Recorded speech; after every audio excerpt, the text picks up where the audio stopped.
Assalamualaikum spectateur be Jama TV ko do men rotom fop mo be inde mum e yettore mum mo kala kadi ko wawi jodorde hare meden hiwro mo men salmina mo inde makko e yettore makko men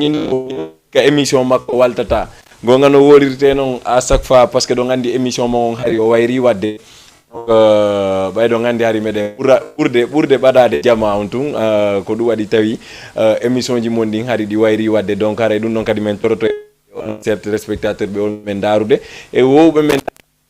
afin dargol men be fop hibe salmina kala ko wawda wontirde haray DJ Billy no tawma ka jodida don hiwrima indema e yettorema innama bienvenue ka émission ma hande non de ngandi hiden mercredi le 11 octobre do ka plateau Jama TV donc kono wolirte non souvent parce que hiden walta souvent kono wolirte non si tawi tun en hebi nouvelle yaltina di communauté guinéen fi rien que wawen avance de culture guinéen wawen avance de kadi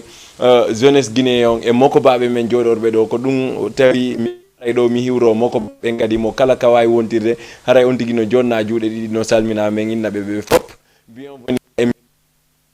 donc do kadi men arda men torano wali be kalaptaneji walla imimbe ko be wali ton be awa hotude kam mabbe parce que de ngandi enen fo aduna laabi ko cellal e nawnare yaadi ko do kadi men arda men duwano wano be ka zonji walla yaltimbe ton kambe kadi be wawa hotude ka famille ji mabbe parce que do ngandi donc kadi aduna wela fi famille ji din mo beere no mari famille wobbe kadi jodoto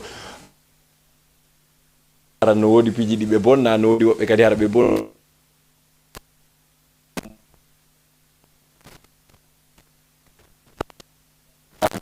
tous les mercredis à partir de 17h30 tous les mercredis à partir de 17h30 haray ko ya kalu télévision ma on dara DJ Billy ka émission ma waltata baydo ngandi ko no yarata si buri do seeda ko no wowde wadire non tum en dogi ha do seeda si uddi téléphone ji din haray kadi on prépare no téléphone ji mon parce que de ngandi émission c'est ya e famondire prépare non téléphone ji mon fiye waw enen do fo wadde émission hara ko enen bay no mi wolita non tum enen je émission donc do kadi men arta men hiwro wano DJ be men basi be do e Sénégal wano DJ Lamzo en DJ Yaya en kanyum e DJ Bosen hay goto he mabbe gitaka merci beaucoup Tima la star kankadi mo salmina fota wana seda ma petite sœur Tima do ngadi kadi Tima rayanka salmina fota maître Paté le grand coiffeur maître Paté haray ko sadi ma ko toli la ngandi da prépare nade nyalade nde hewtata do nden haray min kala prépare nade fota mi alnima do ko ador heureusement wala dum haraka ka der émission do fembata la nenyande la ngandi aray be ka galle do no mari be hoj merci beaucoup si mi woli fi coiffeur be e grand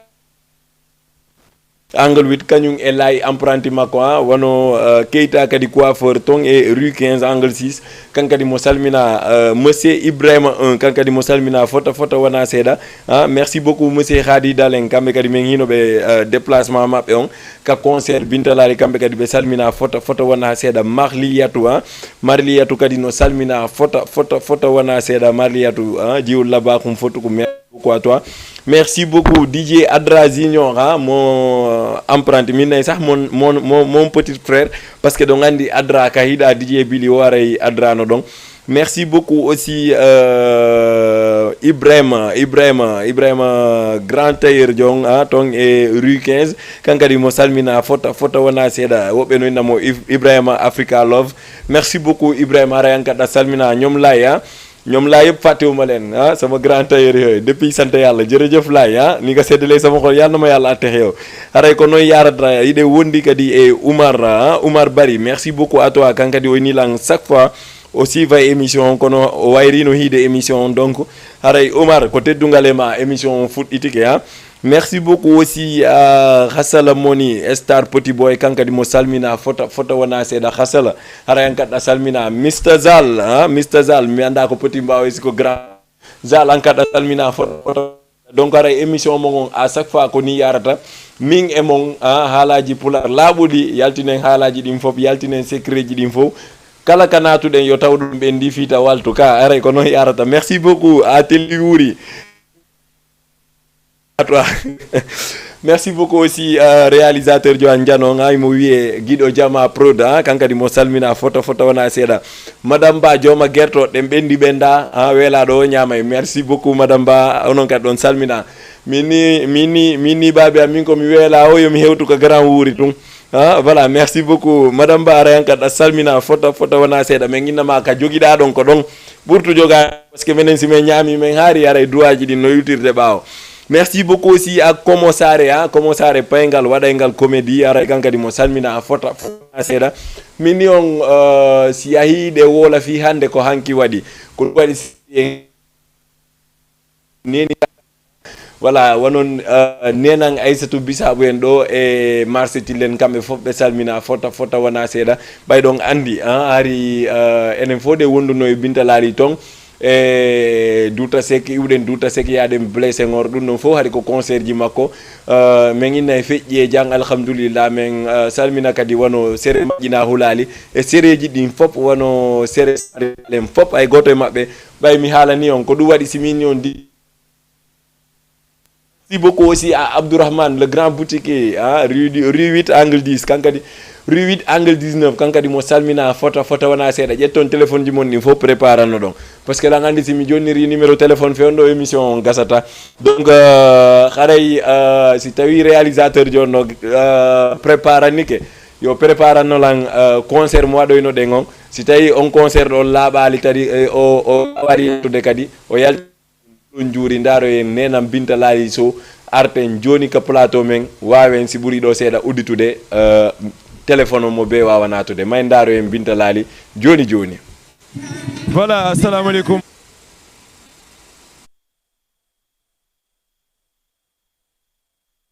Mum ɗo reeni ɓawan donc so yi ɗum ɗo goto landota ko hande ɗo reeni couleur ji lagine ɗin partout par exemple ka centre culturel Douta Seck ɗo donc sa yeehi centre culturel Douta Seck on no wayni ta lando haray alliance de la sous-région woni ko woni accueillirude Binta Laali Sow ɗo e centre culturel Douta Seck ɗo e nder centre culturel Douta Seck noon inna Binta Laali Sow inna Guinéen ɓen inna fête de l'indépendance de la Guinée. Donc on yi ko Boubacar Horeya woni doginde fewndo donc de reni kadi jama men on fof wawi tumbade ɗo e centre culturel Douta Seck. Donc c'est pour vous dire uniquement aujourd'hui la Guinée ne dort pas. Hande ko le 2 octobre, hande ko fête de l'indépendance de la Guinée, l'occasion d'enflammer ici même centre culturel Douta Seck, l'occasion de montrer les Guinéens nous sommes fiers de nous. Donc hande ɗo koko ɓe wiyata kon ɗum koyngal yette sojo majje ɗo donc ɗo renti enen e Boubacar Horeya ka Jama TV ɗo mi accita on daren concert on ha ɓuura ɗo seeɗa wawen artude en direct enen e Boubacar Horeya.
chers téléspectateurs ɓe onon fof on hi ko feƴƴi ton e centre culturel Douta Seck on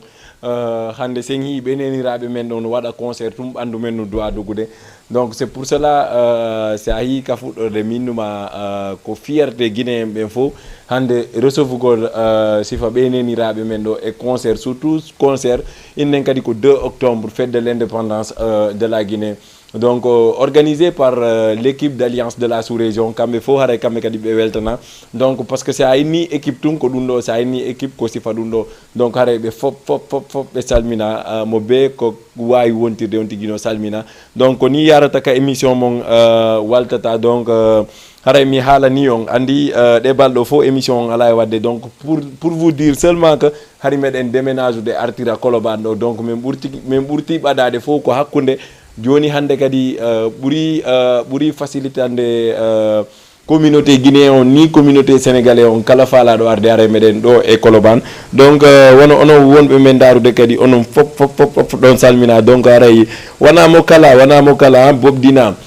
Dina wonamo kala avec le manager Ibou ɓe fop ɓe salmina hay goto mabɓe accaka merci beaucoup aussi Tima sama fans boobu jërëjëf sànkala mo Tima merci beaucoup kontaan naa ci yow trop moom nag dafa bëgg a yaayam ndeysaan jërëjëf Tima aray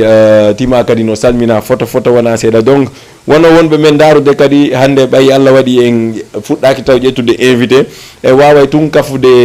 émission waɗon 78 waɗon 116 waɗon 82 waɗon 38 naton en direct si tawi no moƴƴi haray ɓe fof onon jama kala ko wawɗo wontirde mo be no okka natugol ka émission ɗo wowla haqqille mum ɗen e ko yi e 2 octobre on e surtout noon hande yahen ha tawa Bintalari wawi en fijande ɗo e Dakar Sénégal haray an kon ɗum hiiɗa e mum surtout 2 octobre kadi feƴƴu ɗon donc enen fof ɗen andi ko on sahay ɗo woni ko hettuɗen indépendance men on donc c'est très important yon tigui naatu esprit mo e 2 octobre o feƴƴuɗo ɗo donc haray ko noon yarata merci beaucoup aussi à Hasanatou la reine de Bili kankadi mo salmina fota wona seeɗa Hasanatou ɗa weltana fota ton e marché Fass merci beaucoup aussi à bébé Dija la star borom anniversaire bu neex bi donc haray kadi kala wonɗo lan heɗitade ta yeggitu tous les dimanches ɗe wondi ton e Alizé club donc kono yarata haray kono mi wolirani on noon tout ɗa wawi ƴettude téléphone ma on waɗa 78 waɗa 116 waɗa 82 waɗa 38 nata en direct wawa yewtude fi au 2 octobre ɗo par ce que andi souvent koko ɓe wotta ko ayeyi buyno wullito e concert ji mais la gandi si a yano e o concert ɗo a tawa carrément c'est bien organisé en plus min nayi tum souvent mo kala ko wawi wontirde ɗon e golle mum ɗe o jokkiɗe yo ɓurtu poursude par ce que golle maɗen eto wawade donc ko ɗon minnata sappo à l'équipe d'Alliance de la sous-région merci beaucoup aussi à DJ Bella parce que ɗon andi ko vice président non donc haray équipe on fop hay goto mabɓe accaka merci beaucoup wono nenan Jiwo Diallo ɓe fop hay goto mabɓe accaka merci beaucoup Omzo kadi no salmina fota wona seeɗa Sophia merci beaucoup Sophia kankadi mo salmina fota wona seeɗa voilà ko noon sappintalanka tableau erreur ji ɗi min waɗi o kon natta e namen ko erreur ni donc goɗɗo no ko ligne en ƴetta mo arden ka plateau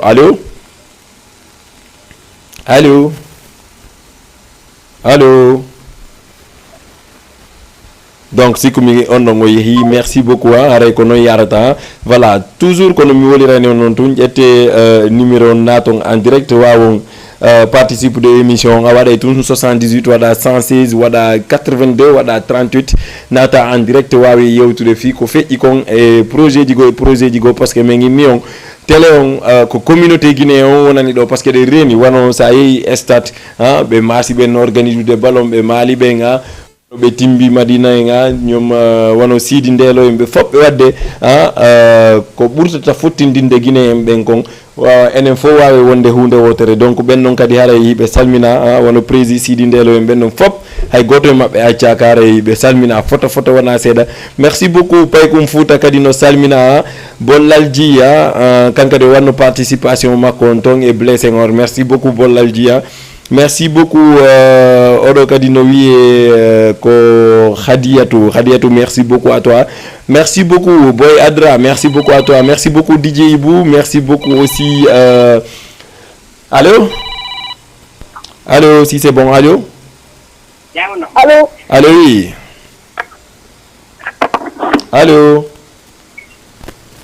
allô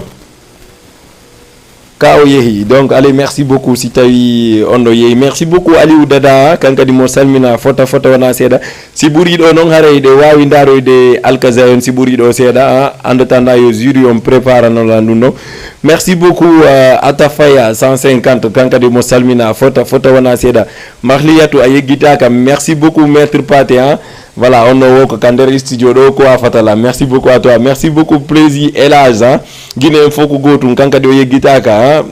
Ibou Africa Love le grand tailleur kankadi o salminama fota wana seeda merci beaucoup à Zal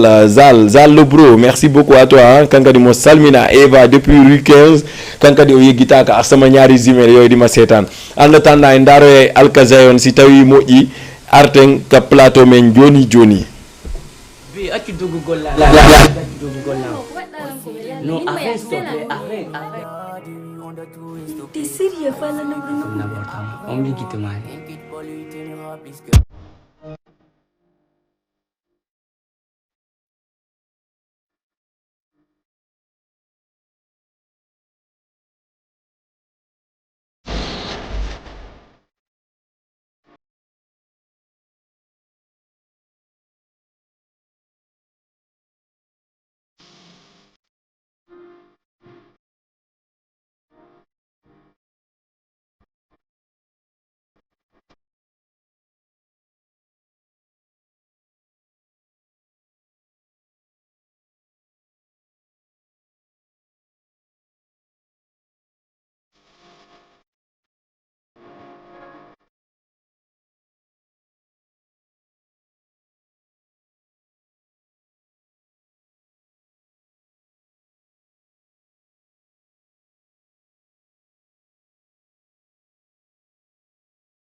mon waɗon 78 waɗon 116 waɗon 82 waɗon 38 min ni on ko ni yarata tous les mercredis onon e DJ Billy ka émission mo waltata si tawi ndi weli tun ndi waltata merci beaucoup Telio mo masiya haray on nani himo wiye Alkazayon fewno himo préparation jigo ɗi andintinɗa ɗi yaltay ɗo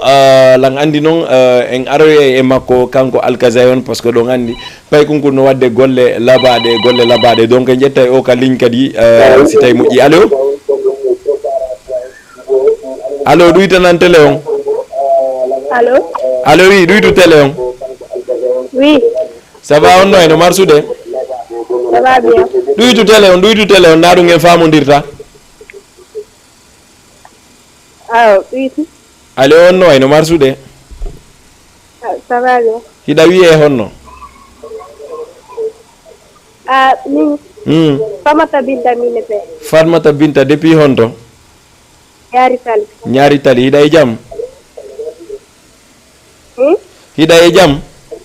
Jam tum. Fatmata Binta konno hirɗa émission o? Si ɗum ɗo welila moƴƴa ko ɗum waɗi simi noddi. Wallahi min weltanike ma an kadi. Mi weltani ko min kadi foti. Kombo mbo marɗa ko kana clip mo mi wonma landade ɗo on joni? Min mokki o mono. Menen tun? Menen kadi min suɓoto clip amen o menen. Fatmata Binta andi ko mi faala? Mi faala tous les mercredis e o heure ɗo sila wadde émission marɗa crédit ala crédit ko ya kalu télé on dara télé on chaque jour ha ñande kadi noon chaque semaine ha ñande mi hewti dara ha émission an on landa ko ɗum mi faala.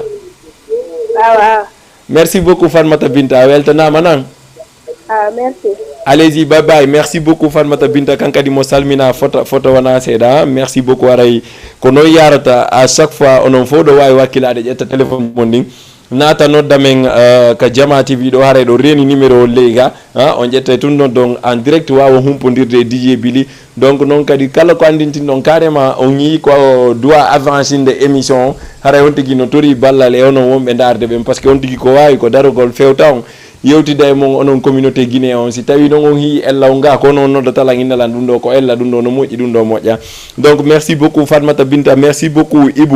Ibou kadi onon kadi ko ñowo wonɗo ton e fabrique imo wadde to ñowgoji moƴƴuɗi kala faalaɗo o coñci ar yo yaw ha ka Ibou depuis to e fabrique haray si ɓuuroyi ɗo kankadi langandi o addoyay ɗo marchandise ji makko ɗin o wawa ɗi hollirde ɗo kala ndaro wawa hiide marchandise ji ɗin o jonira numéro makko on kala faalaɗo kadi marchandise ji ɗi wawa mo noddude ko noon yarata.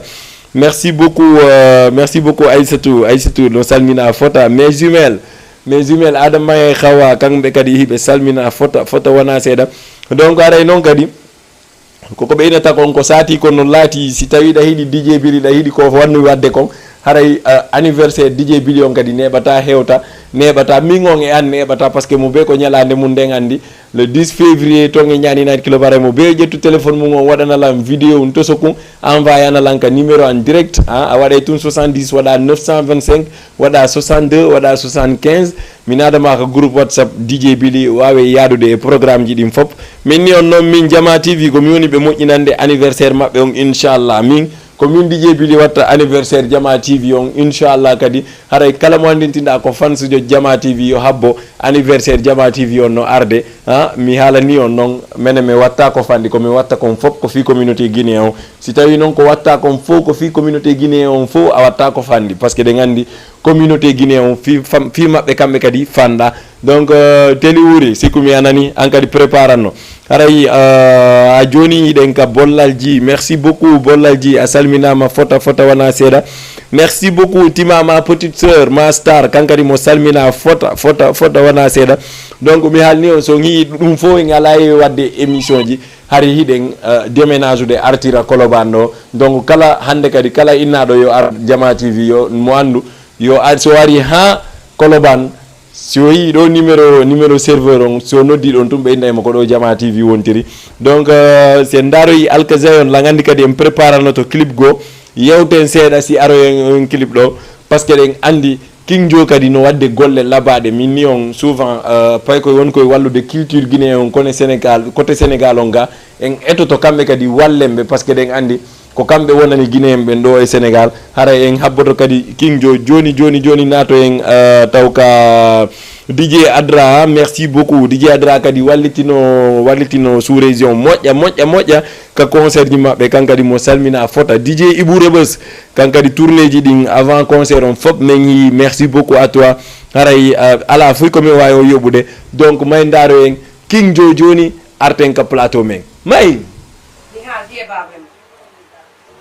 kaɓe suɓanima ɗon oɗon jonga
nanela mi jomba mo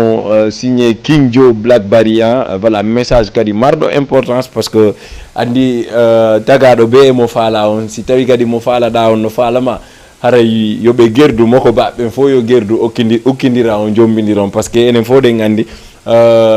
hande ko wona ɗo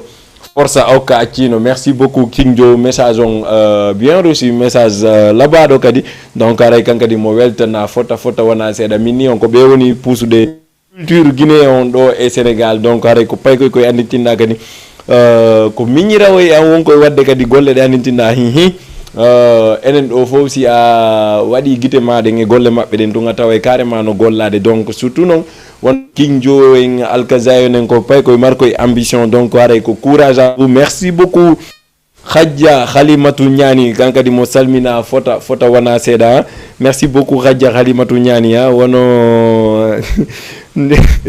moi Diamouma, merci beaucoup Diamouma depuis rue 19 angle 10 kambe Mamadou Info don reni benno joni kambe kadi be wati yaltude katele do donc menen ngara yo men accitu. Merci beaucoup mes deux emails fele ci rue 19 angle 6 wala rue 19 angle 8 ara kambe kadi be salmina fota wona seda e jiwbe gorebe mabbe même parce que nabe fo mi andi donc souvent do way wadde 78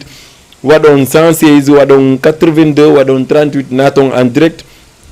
ka émission mon waltata do wawe yewtude fi piiji kesi e piiji fejjude piiji kiddi fo parce que den andi nen fo ko hanki wadi si tawi hide wola fi hande. Donc merci beaucoup King Joe hara en daaro King Joe clip mo anditinda kadi clip wadi do donc inchallah rabbi bay to ngem fudditiki inchallah ben fop en yahano yebe addembe ka plateau do wawe yewtude mabbe yewten kadi e projet ji min ni on prépare ne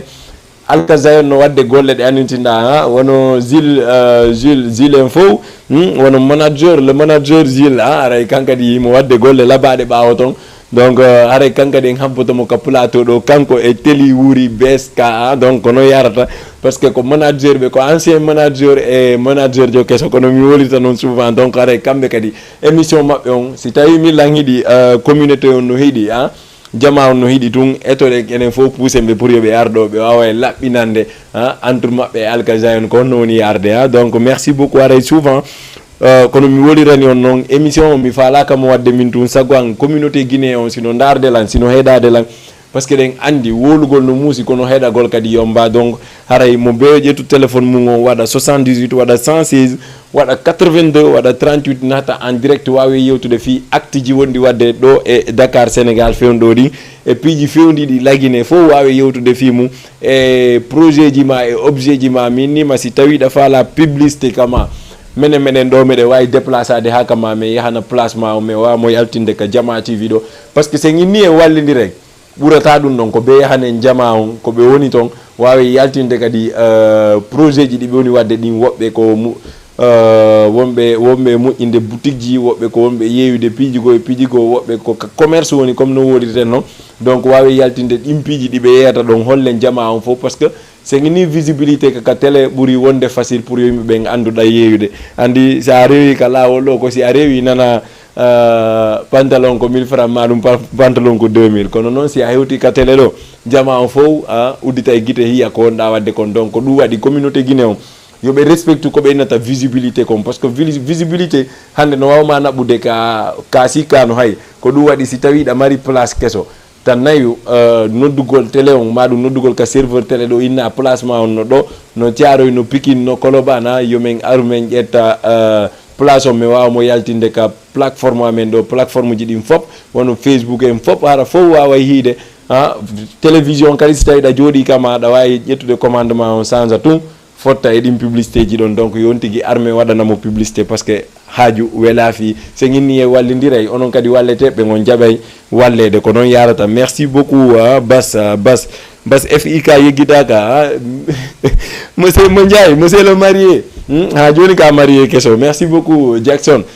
kadi no salmina fota wona seeɗa Hasanatou la reine de Billy merci beaucoup à toi kankadi mo prépare nade anniversaire amen on parce que ko menen jeymo donc no yarata menen e mon fo jeymo donc merci beaucoup à Tima la star kankadi mo salmina Diza e goreɓe ma ɓen fop mi faala on fo yom préparanno anniversaire on parce que ankadi lan andi lan holorma moƴƴa ma maren ari ko wonno maren angon 2023 donc ko 2024 kadi ko kanko mi ƴettata mi waɗa kadi maren ka anniversaire an arowo donc no yarata haray noon kadi taw yeggitu DJ Lamzo taw yeggitude tous les dimanches ɗe wondi toon e Alizé club ka soirée ji men 100% guinéen haray koyon aro amon welto ɗon hiyon communauté guinéen on min nima bois toon sa naati koko ɓuuɓi taw attotoma jaɓɓade donc haray ko noon yarata grand wuri pate molo ko keso on si tawi no laati ɗon préparannoɗamo taw par ce que bon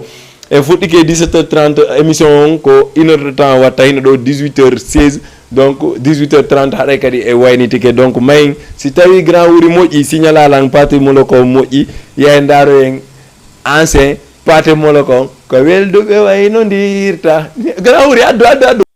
billahi wallahi aduna ko ni andi min on ko hanki wadi si de wola fi hande yimo wiye pate moloko si andari clip on tunga taway ko clip wadi do labado fu donc are kanka di meden burtude mo encourage de gonga non so nebi kono clip on ko keso donc yaay ka page mako tum wawon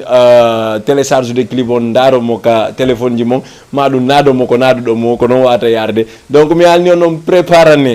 préparane invité be amen dido mercredi prochain oya no wiye wuri oya no wiye kan teli wuri oya kadi no wiye Jules kambe dido fo wari ko kambe kafi beska jonno mo be yari côté donc haray inshallah rabbi kambe dido en habboto be mercredi prochain ina do non en hewti e 18h22 donc haray meden burta kadi jarnude jodinobe e darugol télévision Jama TV on parce que donc andi si tawi men ƴetti télévision to men innitiri mo Jama TV ko fi onon Jama on donc on etoto onon Jama on voilà donc ƴettay on no kaligne allo oui way DJ Billy komboni ko Alaji Lamzo non ko Oustaz Lamzo nada Oustaz Lamzo on no way janton grand no marsude alhamdulillah iday jam ça va nani na émission ngona foti no nani Lamzo a hiide ngarti Koloban do non kaka kinal ma woni min ka noppian wallahi do kay ko tutere wadi quoi parce que ko hakkunde woni andi an ko yalta nata min ko yalta c'est passé da nata ayda wana e balle be ngara do ya hoti ayba oto do taw gonga ma surtout non hara berte kun kadi gasi an kadi DJ Lamzo men landoma e projet ji di fewndinda e piji go parce que an kadi meden andi communauté guinéen surtout be Mali Pita Mamoun Dalaba Kundara be fop be utiri bawma an kadi kondu wiyata ben sa limi a faljay mi ala limude afami misal me don taw gido jamon production mi salmina ɗon ta grand télé mi salmina joɗiɓe takko maɓe ɗon fof tami awa ɓe nana mi halna kadi jama on kadi yo nangu kadi ko woyi ɗon ha joni a citali de ko ɗon tigui haray samedi émission DJ Lamzo at 220 DJ Lamzo 224 ɗon haɗa no fuɗɗoto e samedi so Allah jaaɓi 14h30 inchallah aray yo jama on fof andu ɗum ɗon acte 224 ene DJ Lamzo tous les samedis haɗa yo jama on habbo nane nga woli ɗon tuure dimanche on Alice Kulo bon dimanche jeeɗen ɗum ɗon ko ɓe andutu ko en face poli 4e ka haray ko jama on anditu tous les dimanches ɗen ton e Alice Night en face police 4e jiwo yoɓata gorko ko 3000 rewɓen fam ko livre rewɓen ko 3000 yoɓata fam ko livre e mbaka rewɓe ɗo yangay ɓe worɓe honno non seede mi haari ko luttudi woodi ka ko il faut que jamo yiya ɓe anda vraiment wona tan kala wonde wona gotum min kadi o jama on kadi o ɓurtu nanngo Jama TV andada Jama TV ko fi Guinée ɓe wonani ɗo wona fi ɗum ɗo ko fi Laguine 224 andi woɓɓe yoru hoore tun kono sa yehi aynitiri télé ma on Jama TV aray ko fi Jama on wallahi ka hay dal wadde yo jama on nangu télé on suiva partage pake kadi ko mara important kadi ko partage go liye jiɗi ko ɗum ɓuuri maggal important kadi surtout ça kala mo annitina no darde émission ji ɗi yo ƴettu émission ji ɗi partage ɗi quoi ko ɗum noon ɓuuri marde kadi ɗum noon ɓuurta puusude affaire on heɓa visibilité mi lamdo kadi vraiment kadi jama o joni hoto kadi le dewo tomburon kadi vraiment mi yiɗon babiraɓe men e mamiraɓe men e pattiraɓe men ɗa andi an kadi joni a winditino ke ñama kala a yino ɗon kadi ñama kalaɓe men ɓen ka non joni falama tubugol najjida e mum affaire ji ɗi tuubu sa tuubi ay anday menen si men acci tay ewa waaw ok DJ Billy merci beaucoup mais weltike moƴƴa allez-y donc merci beaucoup DJ Lamzo kadi joni hare milan fala hokka moto goto iɗande kombo Tama Jala mo Kundara iɗande Kundara ɓe Kundara ɓe men no waɗani la gikke o ya ɓe Kundara ɓe ɓe maali ɓe non iɗande joni desi joni keɗo jam o eggitalimi joni ko Kundara waɗi joni min on ɗo min kadi mi eggay woni on tigui hottire woni Kundara ango men falakama Kundara wallahi ananali grand Lamine Touré on fof woyomi yaw ko min numa garal lamin touré ko innuma anga waɗano ko bandegal waɗa ya waɗa bandega wallahi on tigi si yarali maali ko kundara yarata min sa yiɗa ala no waɗi yiɗuɓe lan comme salen fono ɗo Tama Diallo merci beaucoup allez-y merci beaucoup merci beaucoup Didier Lamzo kankadi on habbotomo samedi kanko e émission makko acte 224 ɗo e Jama TV donc noon yarata quant à moi kadi yaray tous les mercredis ɗe wondi ka émission waltata si ndi weeli tun ndi waltata ɗo ka Jama TV tous les mercredis à partir de 17h30 jusqu'à 18h30 ko noon yarata donc grand wuri sikkumi a nani Tama Diallo o sans plus tarder yahay ndaren Tama Diallo sen iwi Tama Diallo haray maximum si tawi heure men on lutti waynitoɗen après non mi wawa jonde kadi rendez-vous mercredi prochain grand wuri si tawi moƴƴi jonnumen Tama Diallo o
en daari Tama Diallo haray kadi série an on accide men ko gonga himɓe so ɓe yiɗidiri tun accide ɓe donc merci beaucoup DJ Lamzo sikkumi an kadi a hendike geɓal ma ngal ka waltata ɗo donc noon yarata tous les mercredis men aray ɗo men wayniton on fop kala joɗinoɗo e darugol men ka télé noddunoɗo e nanen kanko e DJ Lamzo ɓe fof ɓe salminama. Donc quant à moi je vous donne rendez-vous mercredi prochain ɗo même heure même télévision ɗo ka Jama TV wawen wadde émission ji men. Donc merci beaucoup harata o yeggitali kadi tous les dimanches ɗen ton e Alizé Club inchallahu rabbi enen e DJ Lamzo, DJ Billy, DJ Aya, DJ Boss. Donc enen e Jama TV kadi inchallahu rabbi. Donc rendez-vous mercredi prochain. Quant à moi mi accida o woni e programme ji Jama TV ɗin. Bye bye.